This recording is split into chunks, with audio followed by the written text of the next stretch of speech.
ಮುಂದೆ ಪ್ರಸ್ತಾಪ ಮಾಡಿದ್ದಾರೆ. ಹೊಸ ಕರ್ನಾಟಕದ ಇಡೀ ದೇಶದ ಇತಿಹಾಸದಲ್ಲಿ ಹಿಂದೆಂದೂ ಕೂಡ ಈ ರೀತಿಯಾಗಿ ಪೆಟ್ರೋಲ್ ಡೀಸೆಲ್ ಬೆಲೆ ಏರಿಕೆ ಆಗಿದೆ. ಇದರಿಂದ ಏನಾಗಿದೆ ಅಂತಂದ್ರೆ ಸಾಮಾನ್ಯ ಮನುಷ್ಯನ ಜೀವನ ದುಬಾರಿಯಾಗಿದೆ. ಮಧ್ಯ ವರ್ಗದ ಜನರ ಜೀವನ ದುಬಾರಿಯಾಗಿದೆ. ಜೊತೆಗೆ ಬೆಲೆ ಏರಿಕೆಗೂ ಕೂಡ ದೇಶದಲ್ಲಿ ಆಗಿದೆ ಅಂತಕ್ಕಂಥದ್ದನ್ನ ನೀವೆಲ್ಲ ಕಾಣಲಿಕ್ಕೆ ಸಾಧ್ಯ ಆಗ್ತದೆ.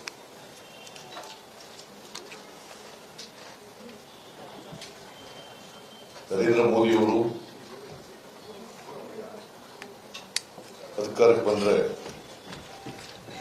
ಬಿಜೆಪಿ ಅಧಿಕಾರಕ್ಕೆ ಬಂದ್ರೆ ಅಚ್ಚೇ ದಿನ ಬರ್ತದೆ ಅಂತ ಹೇಳಿ ಈ ದೇಶದ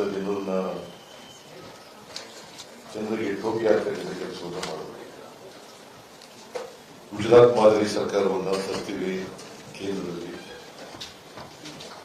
ಒಳ್ಳೆ ದಿನ ಬರ್ತದೆ ಅಂತೇಳಿ ಅನೇಕ ಭರವಸೆಗಳನ್ನ ಕೊಟ್ಟರು. ಬೆಲೆ ಏರಿಕೆ ಬಗ್ಗೆ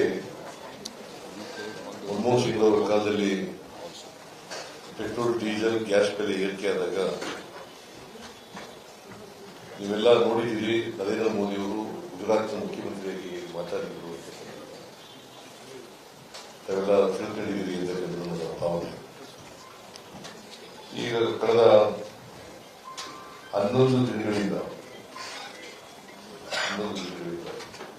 4 ಬಾರಿ ಪೆಟ್ರೋಲ್, ಡೀಸೆಲ್, ಗ್ಯಾಸ್ ಬೆಲೆಯನ್ನು ಏರಿಸಿದ್ದಾರೆ.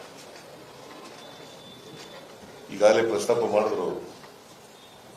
ಈ 4 ಬಾರಿ ಏರಿಸಿದ ಮೇಲೆ ಬೆಂಗಳೂರಿನಲ್ಲಿ ಪೆಟ್ರೋಲ್ ಬೆಲೆ ಎಷ್ಟಾಗಿದೆ ಅಂತಕ್ಕಂಥದ್ದನ್ನು ಪ್ರಸ್ತಾಪ ಮಾಡಿದ್ದಾರೆ. ಸುಮಾರು 110 ರೂಪಾಯಿ ಒಂದು ಲೀಟರ್ಗೆ, 110 ರೂಪಾಯಿ 93 ಪೈಸೆ, 110 ರೂಪಾಯಿ 93 ಪೈಸೆ. ಹಿಂದೆಂದೂ ಕೂಡ ಇಷ್ಟೊಂದು ಪೆಟ್ರೋಲ್ ಬೆಲೆ, ಡೀಸೆಲ್ ಬೆಲೆ ಆಗಿರಲಿಲ್ಲ. ಆಮೇಲೆ ಡೀಸೆಲ್ ಬೆಲೆ ಈಗ ಬೆಂಗಳೂರಿನಲ್ಲಿ 98 ರೂಪಾಯಿ 89 ಪೈಸೆ, 98 ರೂಪಾಯಿ 89 ಪೈಸೆ ಆಗಿದೆ. ಬಹುಶಃ 100 ರೂಪಾಯಿ ದಾಟುತ್ತೆ. ಈಗ 4 ಸಾರಿ ಪೆಟ್ರೋಲ್, ಡೀಸೆಲ್ ಬೆಲೆ ಏರಿಸಿದ್ದಾರೆ. ಒಂದು ಈ